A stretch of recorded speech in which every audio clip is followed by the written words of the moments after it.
Podcast Answer Man, episode number 275. Entertaining, educational, and encouraging content that makes a difference. This is GSPN.TV. Join the community.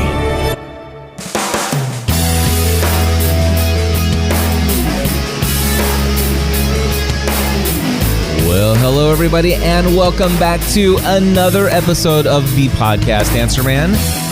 My name is Cliff Ravenscraft, and this is the podcast about podcasting, helping you take your show to the next level. It doesn't matter if you're a brand new podcaster, if you have been podcasting for many years, or you haven't quite yet gone over to learnhowtopodcast.com to record that first episode. The truth is, there is something that we can all do to take our show to the next level. That is right, my friends, and I am so delighted to be back at home. Although I just had the most amazing trip, or journey, if you will, to Arlington, Texas, where I delivered my very first ever keynote address. One of my goals for 2012, and I don't even know where this goal came from. What really got into my mind that would cause me to have this crazy goal of becoming a keynote speaker in 2012. But it is a goal that I had, and I put it out there, and I just realized yet another goal here for 2012. In fact, at the beginning of this year, I made 12 goals, and almost all of them are complete and marked off my list, and the remaining ones certainly look like they will be answered by the end of the year. So, keynote speech. One of the things that has happened is many people have said, Cliff, I so wish I could hear your first ever keynote speech. And these are the same people who understand that, yes, I've spoken before. I've spoken at PodCamps. I've spoken at, Blog World, New Media Expo.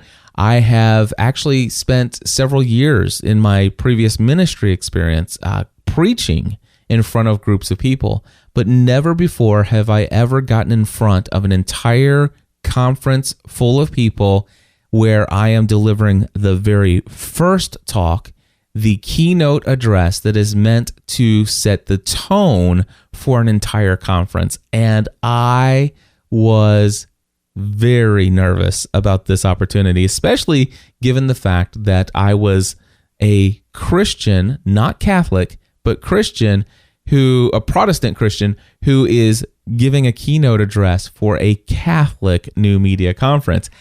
The nerves kind of got to me for a little while, but I overcame them. And a lot of people are saying, man, I would love to hear what Cliff Ravenscraft would say to a room full of Catholics, especially for those who have been listening to a show that I produced called Pursuing a Balanced Life. There's 519 episodes of that show. And about 2 years ago, when I returned from the Catholic New Media Conference in Boston, I shared my experience with the Catholic Church growing up, and especially my years in school as a non-Catholic who went to Catholic school for 7 years. And so there are a lot of people out there who said, man, I can't, there's no way I could have made it to Texas, but I would give anything to be able to hear this. In fact, I've got an email right here. I've been catching up with your news via podcast, and I would love to hear your keynote address and would be happy to pay you for a copy. Well, to this person and to everyone else, I am delighted to tell you that I am going to be including that keynote speech that I just gave in Arlington, Texas, in this episode of Podcast Answer Man. Before I hit play, though, I have to give you two things. I don't have to. I'm choosing to. The first one is that I want to remind you that I have a podcasting A to Z course coming up here very soon.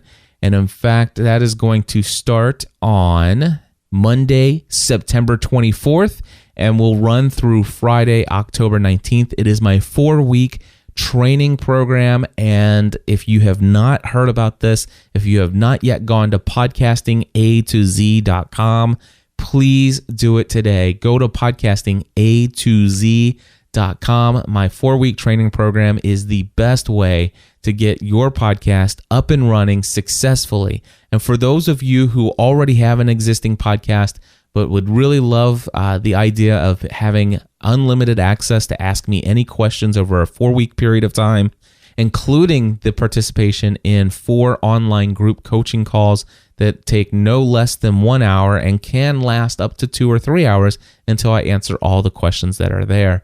Again, check it all out. All the details, podcastinga2z.com. I would love to have you in this next session.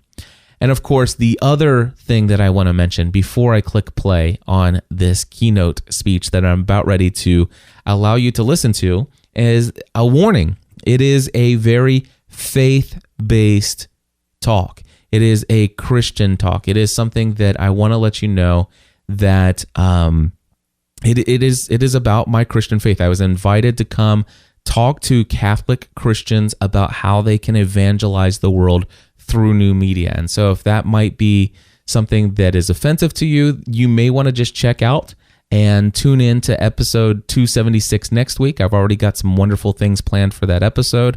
But I do want to let you know that this is a very faith-based talk that I gave. And so you're going to hear more about my Christian faith than you've ever heard me share on Podcast Answer Man ever before. And that was intentional for this talk, for that audience.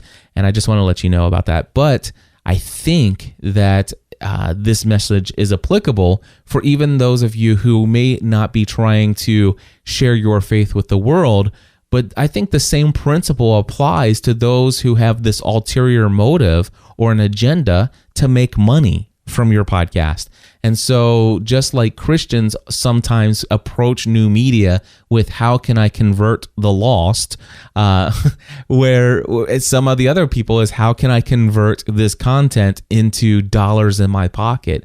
And the same principle of not going at this with an agenda, with an ulterior motive in mind can apply. So, if you can stick around and listen to the talk, I think it might be applicable to just about everybody out there listening.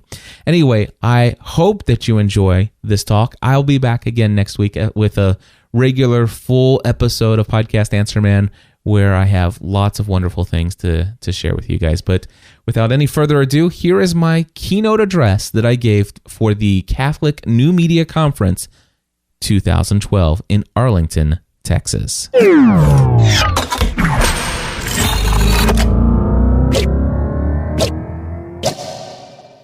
Our opening keynote speaker is Cliff Ravenscraft.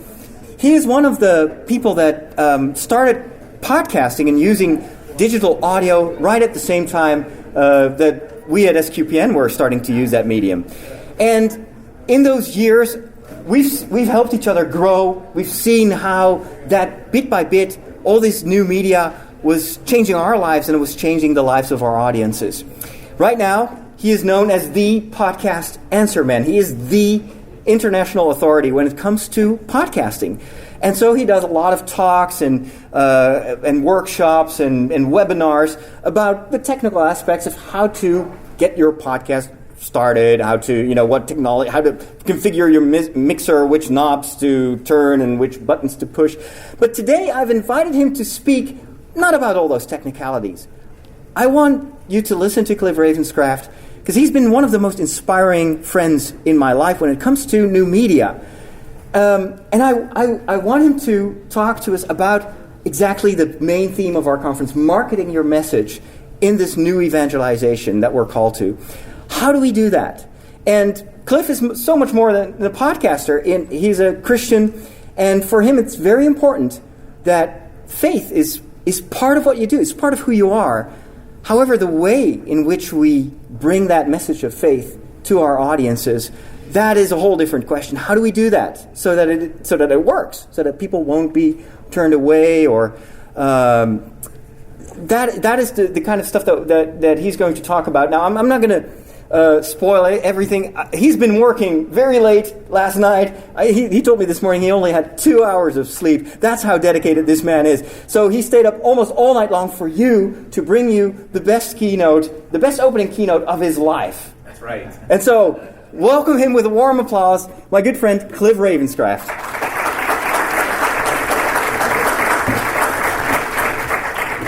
Good morning, everyone. Thank you very much. I am so excited to get up here to speak in front of you today, primarily because I'm usually asked to come and speak about two other things, which I know a lot about, and that is, how do I podcast? How do I create new media content? How do I blog? How do I set up a website? How do I do all of those other things? The other thing I'm often asked is, how do I get paid to do those things? and how do I make a full-time career out of it? And I know a lot about both of those. But what I've not been asked a lot is, how can I use this to communicate my faith in Jesus Christ? And that is really the purpose for which I do all the things that I do in my life. And that is why I want to talk to you about marketing your message in the new evangelization. Now, in preparation for this talk, I went out and did some research on this phrase, the new evangelization, and however you would pronounce that. But anyway, I went to a great website. If you've not heard of it, it's you can find it. Just do a Google search for That Catholic Show. Greg and Jennifer Willits are great friends of mine, and they created an episode about the new evangelization, and they quoted Pope Benedict in a letter that he wrote during the 42nd World's Communications Day on Sunday, May 4th, 2008. And I'm actually going to read to you that letter, and I'm going to have it on the screen so that you can join me reading along. Actually, I don't want you to audibly read along, but you can follow along as I read it to you here. He wrote, "The social communications media, because of their educational potential, have a special responsibility for promoting respect for the family. Indeed, the media, taken overall, are not only vehicles for spreading ideas, they can and should also be instruments at the service of a world of greater justice and solidarity." I actually went in and did define solidarity to make sure that I understood what he was talking about, is bringing people around together with common interests, bringing common bonds together, bringing people together under this common solidarity. Should it not be a priority to ensure that they remain at the service of the person and of the common good, and that they foster man's ethical formation, man's innermost growth? One might even say that seeking and presenting the truth about humanity constitutes the highest vocation of social communication. And I just want to highlight and emphasize the truth about humanity. The new media, telecommunications, and the internet in particular, are changing the very face of communication. Perhaps this is a valuable opportunity to reshape it, to make more visible, as my venerable predecessor, Pope John Paul II, said, the essential and indispensable elements of the truth about the human person. Again, about the truth of the human person. Man thirsts for truth. He seeks truth. This fact is illustrated by the attention and the success achieved by so many publications, programs, or quality fiction in which the truth, beauty, and greatness of the person, including the religious dimension of the person, are acknowledged and favorably presented. I want to just emphasize the religious dimension of the person are acknowledged and favorably presented. The truth which makes us free is Christ, because only He can respond fully to the thirst for life and love that is present in the human heart. Those who have encountered Him and have enthusiastically welcomed His message experience the irrepressible desire to share and communicate this truth. As St. John writes, that which was from the beginning, which we have heard, which we have seen with our eyes, which we have looked upon and touched with our hands, concerning the word of life. We proclaim also to you, so that you may have fellowship with us, that our fellowship, our common bond, that solidarity, is with the Father and with his Son, Jesus Christ. And we are writing this so that our joy may be complete. Let us ask the Holy Spirit to rise up courageous communicators and authentic witnesses to the truth, faithful to Christ's mandate and enthusiastic for the message of faith, communicators who will interpret modern cultural needs. Interpret modern cultural needs, committing themselves to approaching the communications age not as a time of alienation and confusion, but as a valuable time for the quest for the truth and for developing communion between people and peoples. With these words, I cordially impart my blessing to all. Wow, what a wise man. I want to tell you a little bit about my story. My name, as Father Roderick has shared, is Cliff Ravenscraft. More importantly, I'm a husband. That's my lovely wife, Stephanie, at the top there. I'm a father of 3 of the most awesome children on this planet. My daughter, Megan, on the left, my son, Matthew, on the right. And on top of me is my 3rd child, McKenna. I absolutely live for these people and for my Savior, Jesus Christ. I want to also tell you that I've had a heart for full-time ministry since 1996. What you see in this picture is actually the completion of a ministry training program where I finally became licensed in 1996 as a minister in the Nazarene Church. Also interesting is that I am the keynote speaker for the Catholic New Media Conference, and I alone am not Catholic. I also want to let you know that I worked in a family insurance agency that's been around in the family since 1956. A lot of built-in expectations there. I worked in that family insurance agency for 11 years selling auto, home, life, health, and business insurance.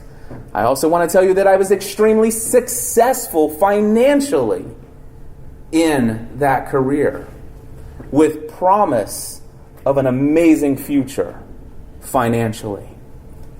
But before I ever took that career in insurance, I told my dad I would never come to work in this agency unless you agree that if I ever had the opportunity to go into full-time ministry, regardless of what the pay was, that I would have your blessing to do so. And so I did, and that opportunity, I didn't know if it would ever come along, but for 11 years I stuck it out selling insurance. And I thought I liked it for a while until I found this TV show called Lost. The TV show Lost. My wife was watching this television show. I didn't know anything about it. It looked really stupid. The promos, it seemed like it was going to be a scripted Survivor, whatever. Lost on an island, whatever. Until one day I was sitting on the couch and she was watching the season finale of part 1, and there's this hint that there's this underground facility, and then all of a sudden when she started watching season 2 and saw the premiere, and there's this guy hidden under there with a computer and pressing buttons, and there's mysteries, and the one thing I learned after trying to it's like, whoa, that's caught my attention, and I looked online and people are talking about this thing online, and there's this shared community of literally millions of people online talking about this TV show. And I learned that if you were actually to grab a screen capture of one frame, you could actually see a book laying on a bed way back in the background. And if you zoom in, you'll see the title of that book. And if you go to Amazon and look and read the description, it gives you some insight into what might be happening on this mysterious island. I developed a passion for a television show. I was already blogging, but I started blogging about Lost. I had already discovered podcasting, and I discovered podcasts about Lost.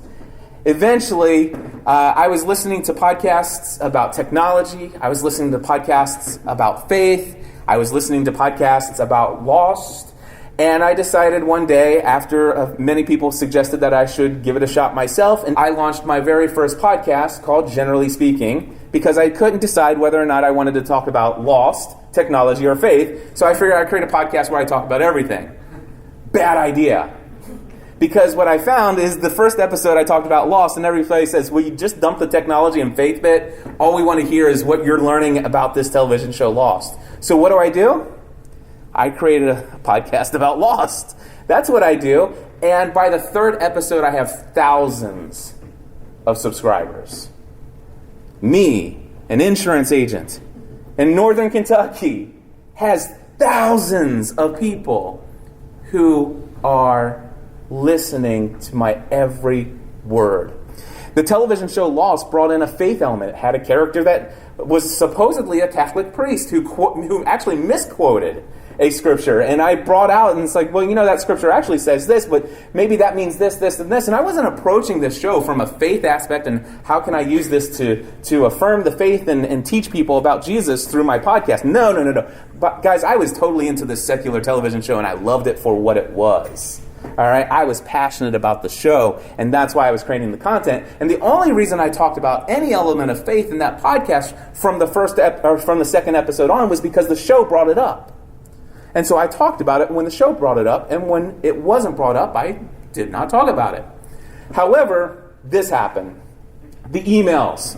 You've got mail. I know I didn't use AOL. But anyway, I got lots of emails. People would write me emails saying, Cliff, I was listening to your most recent show, and I get the sense that you and your wife are Christians. Am I right about that? And I would write back, well, yeah, we are, actually. And then all of a sudden I would get a 5-page email back explaining the details of their life and their history with the church and their history with God and stuff like that, and asking for my thoughts. Whoa, that's interesting. By the way, I didn't tell you that the 11 years that I'm doing insurance, I'm also involved in ministry, either as an associate pastor at some point, leading small group Bible studies, leading groups, small group ministry as a pastor of small group leaders in a church of 5,000 members. So I've been involved in ministry through this whole time. But what happened is I realized I was doing more ministry through email than I had ever done in all the years combined within my official ministry within the church. Those emails led to the launch of 2 other podcasts. One for my personal life. People wanted to ask, the people were interested in learning about how I balance my podcasting hobby with my career and being a husband. And they were interested in the fact that my wife was stay-at-home mom. And they were interested in the fact that all of these other things that we brought up. We would have chatter about the TV show Lost, and elements of our lives got brought in, but people wanted to know more. And I'm like, really? So I created the show. Today it's called Pursuing a Balanced Life. There's 519 episodes of it, by the way. I created another show specifically for faith because I knew there was people out there who wanted to listen. 60% of my lost audience were Christian, 40% not. All right? Now, of that audience, a lot of them wanted to hear more about my life. But I recognized that many of those people who wanted to hear more about my life still did not want to hear about my faith. So I created Encouraging Others Through Christ, or at least that's what it's called today. There's 131 episodes of that. Eventually that led to the launch of even more shows and what I would consider to be a ministry through podcasting around shared passions. And it is the Generally Speaking Production Network, where we invite the world to join the community of people who are looking to establish and build relationships around shared passions for the benefit of improving each other's lives. This hobby, after 2 years, turned into a full-time career. Actually, it turns into a worldwide ministry with a full-time career to support it.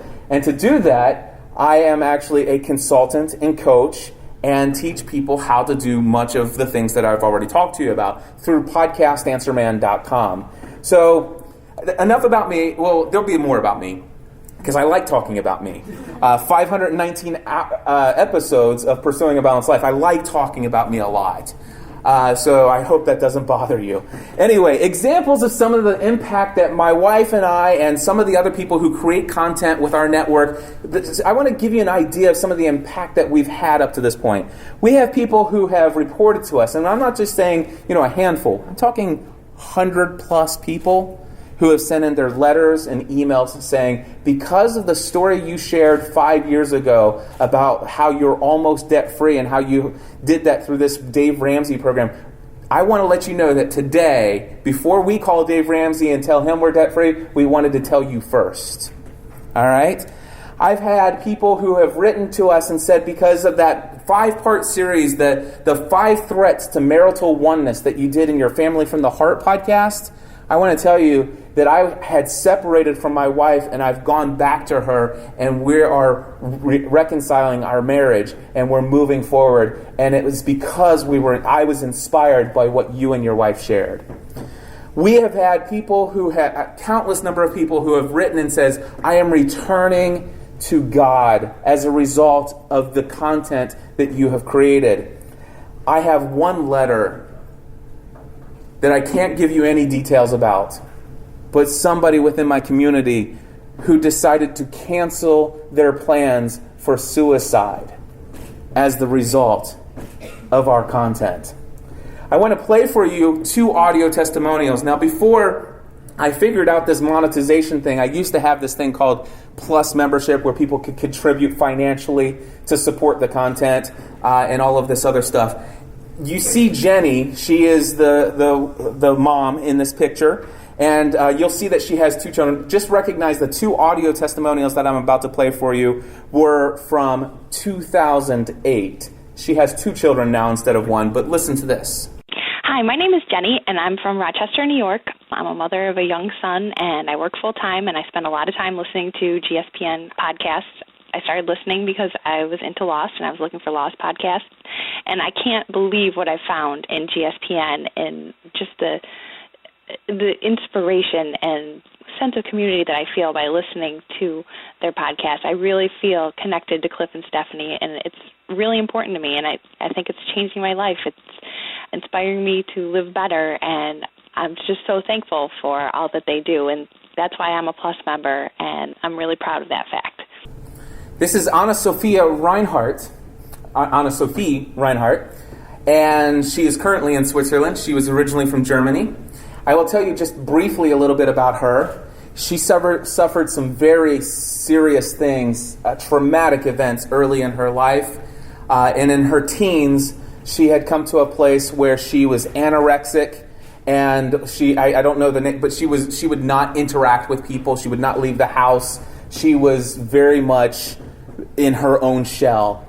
And she will tell you today that it was podcasting and specifically our Lost podcast that helped her to laugh for the first time in years. And eventually, there's a little bit more to the story. Maybe I'll tell you that after I play this. Hi, my name's Anne and I'm from Germany. And I'm a GSPN.TV Plus member because, honestly, I couldn't imagine living without Cliff and Stephanie anymore. They are such a huge part of my life now, and they have changed my life in so many ways. I mean, a year ago, I was not communicating with anyone. And now I have so many friends. I've gained so many friends through the community that Cliff and Stephanie have built. And, Cliff and Stephanie have literally helped me find my way back to life. And so Plus membership is just a small way of thanking them. And so if Cliff and Stephanie have changed your life, and I know they have, please become a Plus member because Plus membership rocks. So both Jenny and Anna and many other people who communicate, they oftentimes will say things, Cliff and Stephanie have changed my life. I want to tell you that Cliff and Stephanie have not changed anybody's lives, but Jesus Christ living and breathing inside of me, a part of me, His Holy Spirit working through us has changed people's lives just by building relationships. I will tell you that Anna, a couple months after that, her and her sister from Germany came and spent 10 days with us at our home, and we had the most awesome time. A couple years after that, she sought treatment and is now recovering from anorexia. And you can see in this picture here, she's quite healthy today. And after spending a year creating a podcast series titled Fighting Anorexia at fightinganorexia.com, where she's also helped and inspired thousands of other people suffering from anorexia. Today, she's launching into her own career as a life coach for people who suffered much of the things that she suffered. Creating content with a purpose and without an agenda. I want to say that the most successful new media content creators are the ones who are working towards a definite, predefined purpose, or who are in pursuit of a worthy idea. And of course, we already know what our worthy idea here is, right? We've all talked about the fact that you're here to hear about the marketing of this new evangelization. I also want to say, in my question is, should our goal be to convert people to our way of thinking, or is our goal to be a witness of what Christ can do through us and with us and in spite of us? My experience in the evangelical church, my experience in the Protestant, very evangelical, in-your-face, burn or turn church. That's where I come from. You can probably tell I have a little bit of that spunk. I don't know. I'm ready to go at it. But anyway, one of the things that I've learned about my upbringing and my faith is that I had a real problem in my approach to evangelization. And I realized after attending a conference where I heard some amazing things that I realized I was only interested in investing in relationships with those who validated my own worldview or my own faith. And I would only continue on and build relationships with people that I felt like I might be able to win them over to my way of thinking. And if I thought that possibility wasn't there, why should I waste my time? Why not go on? Because I can't waste this time that God's given me to save the world as the way that I thought. I don't think that way anymore. I always was taught to find the way to insert God into any and every conversation. If you're on an airplane, you better not take that seat over in the aisle by itself. You better you take the middle seat, because then you can talk to both people and get them out of the pits of hell before you land. That's the way I grew up. Who are your 8 no 8? Now, I have cards in my pocket, but it's certainly not this. But I was told just 3 years ago from my pastor, I don't attend that church anymore, but I was told in that pastor to pull out a card, and I want you to write down the numbers 1 through 8 on it, and I need you to write down the names of 8 people who you will invite as often as possible to come to church. And I want you to, these are the people you will pray for every day. These are your 8 no 8. Who are your 8 no 8? Who are your project list? You know, who are the people that your mission impossible is to invite them to come here on Sunday? And I'm thinking, it's like, well, I remember the mission that is how do I invite them into a relationship with Jesus Christ?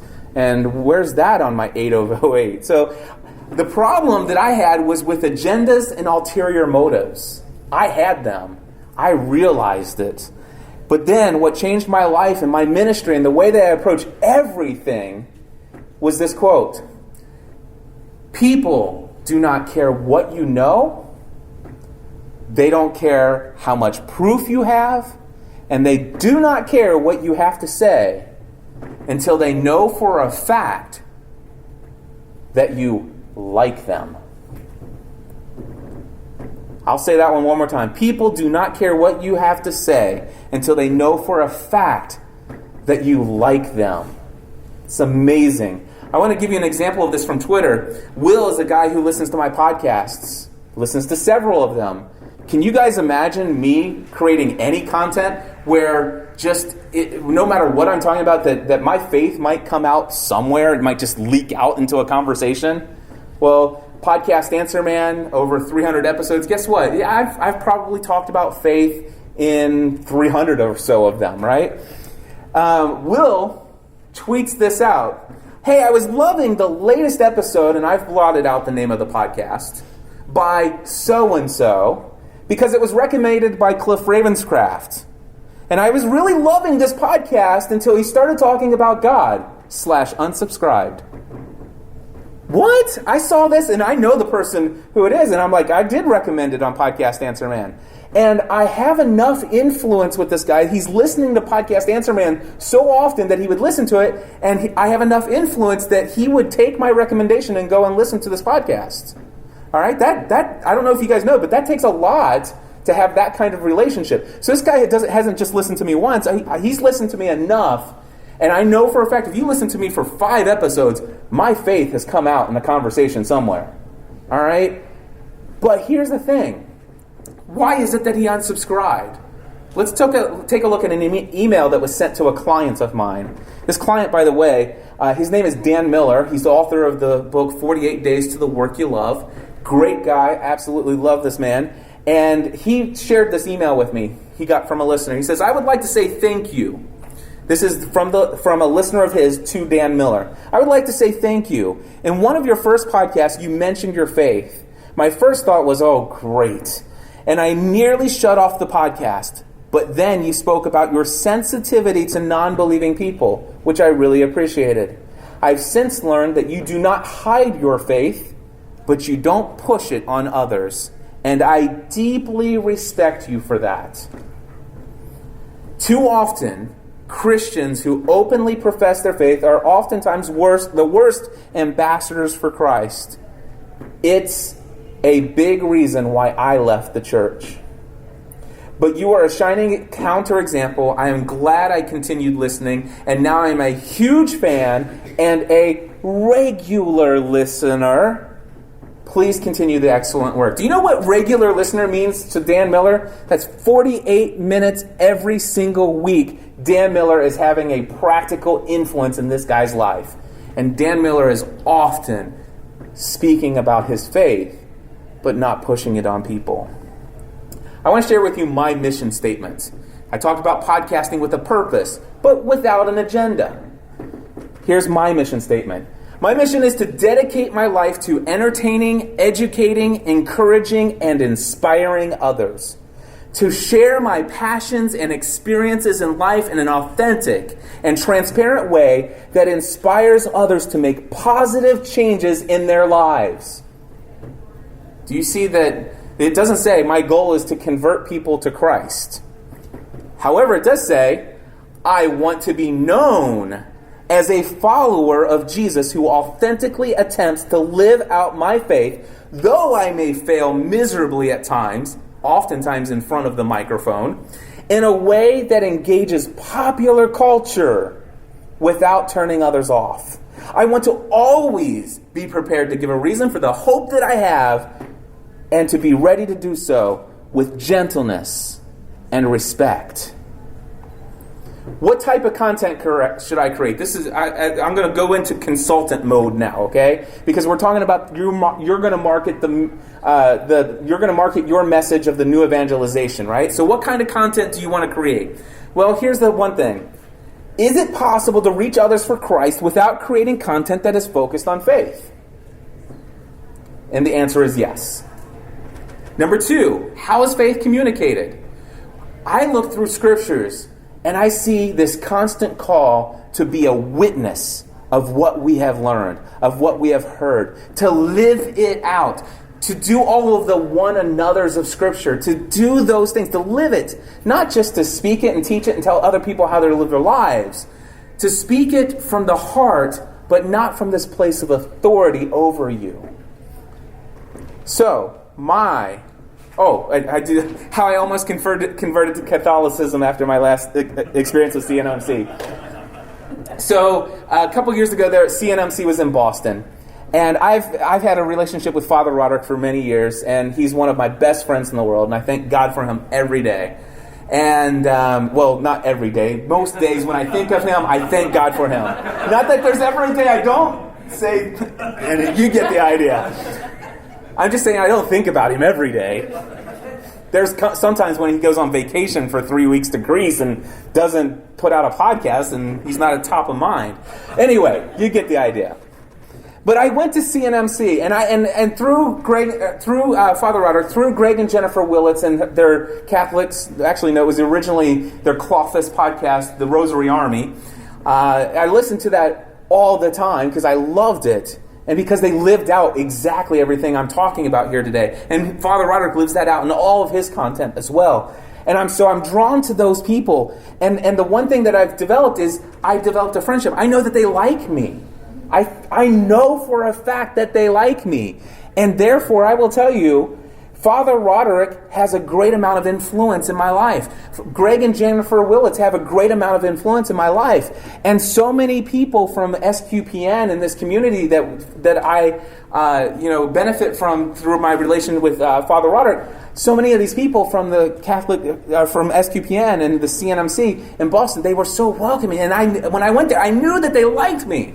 And I told Father Roderick the other day, I said, I get this feeling that when I walk out of the room, I honestly don't believe for a minute that when I walk out of the room, they say, how long do you think it's before he becomes a Catholic?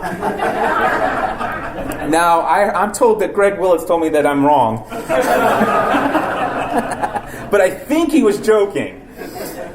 But here's the deal. The ulterior motives and stuff like... Anyway, it'll probably come back up one more time. Anyway, I would like to propose to you that if you are thinking, what kind of content should I create? I want to propose that you consider podcasting or blogging or Facebook grouping or Facebook paging or link book grouping, LinkedIn, all that stuff, that you find a topic that you are extremely passionate about.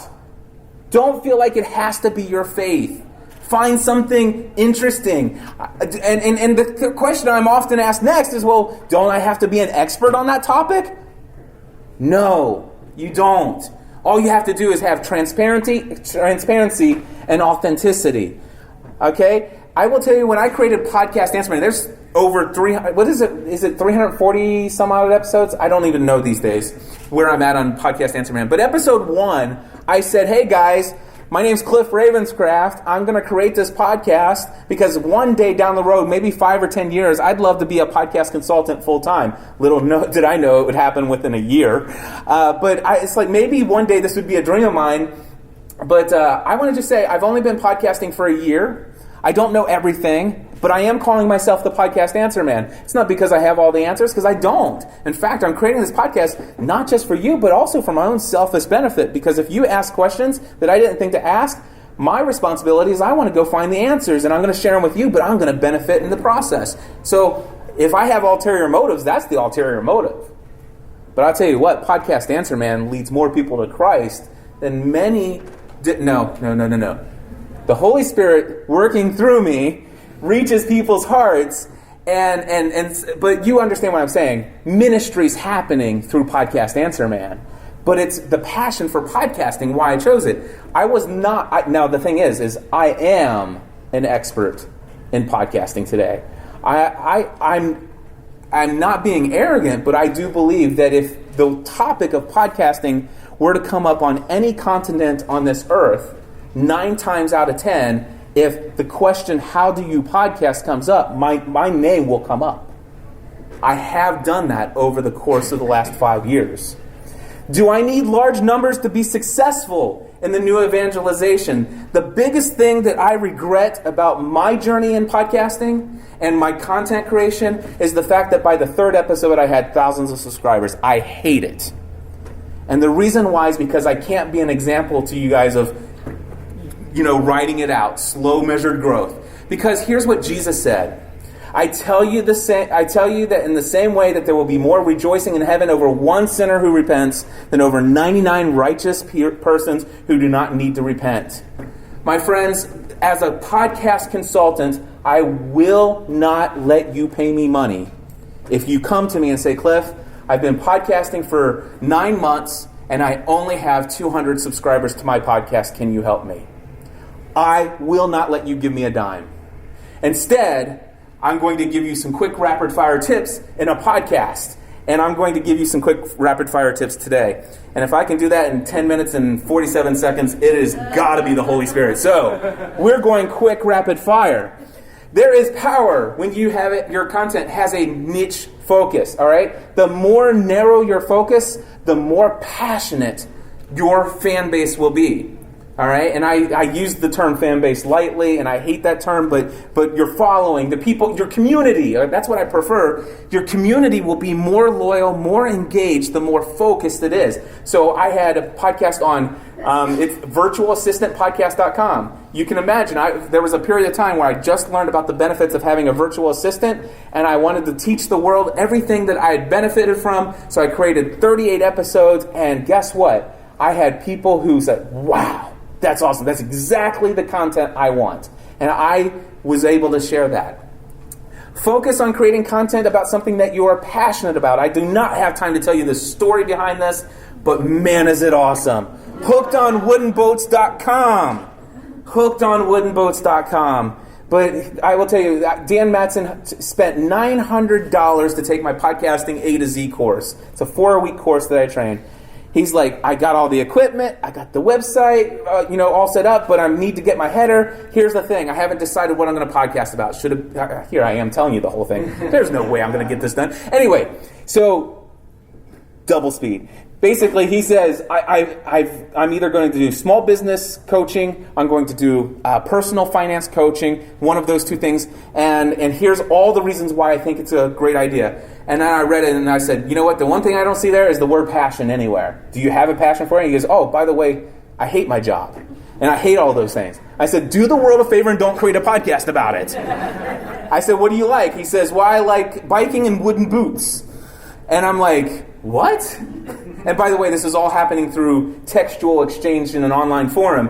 And I'm like, wooden boots. Okay, we're going to go with the biking thing. And I got back, and I was about ready to tell him why you should take biking. And then I got back, and I learned, I was reading boots on my phone, and it's actually boats, wooden boats. It turns out you do a Google search for wooden boats. It's huge. There are enthusiasts out there. Today, he is on his way to become the leading authority in the world of wooden boats. And it would take a lot for him to fail in this process of, within 5 years, making his full-time career completely from his brand of HookedOnWoodenBoats.com. And if he had faith, I don't know a whole lot about Dan Matson and his personal faith. I didn't get that deep with him, but if it were me and it were my passion for wooden boats, I'd be changing the world through the power of the Holy Spirit and through what's going on in my life. I'd be a great witness to every wooden boat enthusiast around the world. Create a mission statement for the work that you do. You saw mine. I encourage you to create one for yourself. Define your target audience. I want to just say, what if the Pope has said, I want you guys all to become bounty hunters? All right? And so we wanted you to track down all the people who missed bail. And the thing is you're going to get an assignment, and it's just going to say, somebody broke bail, go find them. Well, if you don't have a description of who that person is, you don't know where the first place to look. Oftentimes, people create content, and especially, this really happens in the faith-based community. I've seen this a lot. And it is where people say, here's my target audience. It's going to be for those who have been in church their entire lives and want to go deeper. It's going to be for those who have been in church, but they got turned off because they didn't understand it. They didn't understand the Bible, and it was misinterpreted, and it made them think the wrong things. And it's going to be for them. And it's going to be for people who have never experienced faith, and it's going to be introducing them to the world. And that's my target audience, which basically meant every person on earth. That's the target audience. Well, let me just say, narrow it down. All right? When you narrow down your target audience, you know where to go looking for them. And I want to emphasize, build it and they will come does not exist always. There are some exceptions. If you create a lost podcast, you do get thousands of podcast listeners immediately. But in most cases, you do not get build it and they will come. 30-70 rule. Spend 30%. The reason why I'm bringing these up, people say, I want to increase the number of people I reach with my show or with my content or my blog. 30-70 rule. Spend 30% of your time focused on content creation. spend 70% of the time marketing and relationship building. And when you take the relationship and the marketing, spend 30% of the marketing time and 70% of that, on relationships. Getting to know people. Content is king. I want to encourage you to create life-changing, can't live without, so high quality when it comes to the type of content that you are bringing that people will want to share it, that they would feel guilty for not sharing with somebody that they know that needs to hear this, who is also an enthusiastic follower of that passionate niche topic that you've chosen. I chose this picture just to get a laugh out of you guys. Start spending more time preparing your content. Quality is queen.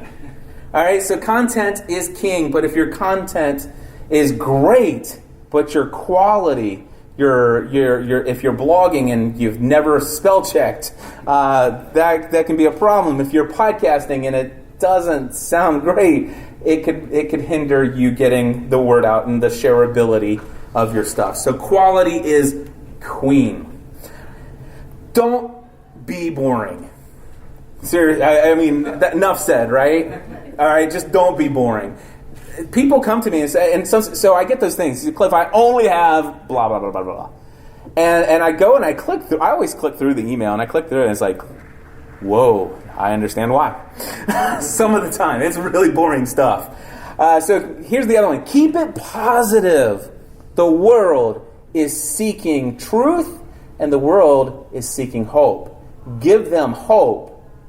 And they'll find, and if you happen to have a relationship with the way, the truth, the life, the light, then they will thank you for that hope, and they will be on that journey of seeking truth, and you will be an influencer in that journey. Build relationships with your audience. This is what happens if you send me that email saying, Cliff, I've been podcasting for so long or writing blog for so long, and I only have X number of listeners. I'm going to say this. You have 200 subscribers to your podcast. Go and take a piece of paper. I want you to, or a Word document. I want you to write down the first name, last name, email address, and a minimum of one personal detail. What does the person do for a living? What city do they live in? How many kids do they have? What hobby do they have? One personal detail for 50 people in your audience who are currently downloading your show. Then contact me, and we'll schedule an appointment. And I can tell you right now, nobody's ever come back and said, okay, I want to hire you. Because one of two things happen. Number one, they don't care about the people they're trying to reach. Or number two, they did this, and they don't need to hire me anymore. Thank members of your community publicly. I want to take this opportunity to thank my great friend, Mark Mason, who happens to be sitting in the front row. Because I was freaking out about coming here and this being my very first ever keynote speech. I've spoken in front of people a lot of times. I've actually preached in front of crowds. But this is the first time I've ever been invited to come and set the tone for an entire conference. And the fact that it's a Catholic conference and I'm not Catholic adds a little bit of pressure, right? So I was sharing with Mark in an email. He says, how are things going? I said, I'm just a little nervous. I don't have this outline done and I haven't done this. He goes, Cliff, let me tell you something. I've been, in my company that I work with, I've been in charge of putting events together. I've been in charge of hiring, inviting people to speak. I've spoken at events. I've done this. I've seen or listened to everything, every talk you've ever given. I listen to your content, all of these other things. And he goes, I just want to tell you right now, when it comes to public speaking, I am an expert.